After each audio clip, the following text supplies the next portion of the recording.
Sena mindu fettet il-bibin tagħha f'Malta, il-kumpanija tal-farmaceutika Pharos irreġistrat kabbir qawwi għal aktar opportunitajiet ta' impjiegi. Hekk saħaq il-General Manager tal-kumpanija Josef Kakija, fejn semma kif sal-bidu tas-sena d-dieħla in-numru ta' impjegati ser jirdoppja. Minna miftuħin mill-sena l-oħra, ġifieri tħanna ġo dawn il-premises bħal dażmin sena.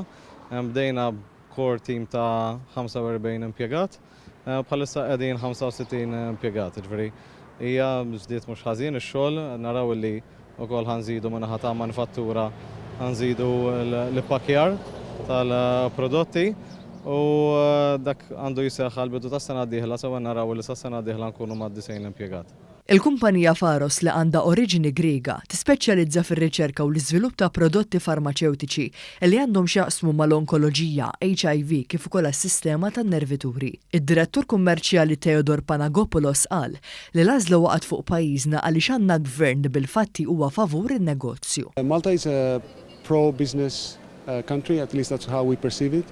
And also Malta provided us with an IP-friendly environment for us to manufacture our products. Feluq is-sena mit-twaqqif ta' din il-kumpanija f'Malta, il-Ministru tal-Ekonomija Chris Cardona akkumpanjat mis-Segretarju Parlamentari Deoda Battista għamlu żjara fl-impjant ta' Ħalfar. Il-Ministru Cardona semma kif l-istorja ta' suċċess ta' din il-kumpanija turi l-impenn ta' dan il-gvern għal aktar investiment privat f'Malta.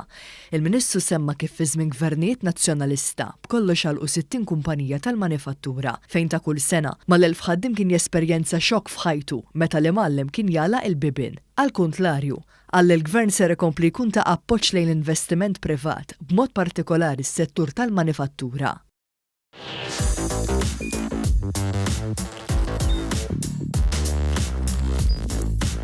Idħol fuq one.com.mt u hemmhekk tista' tara l-programmi kollha li jxandru fuq One permezz ta' One Play.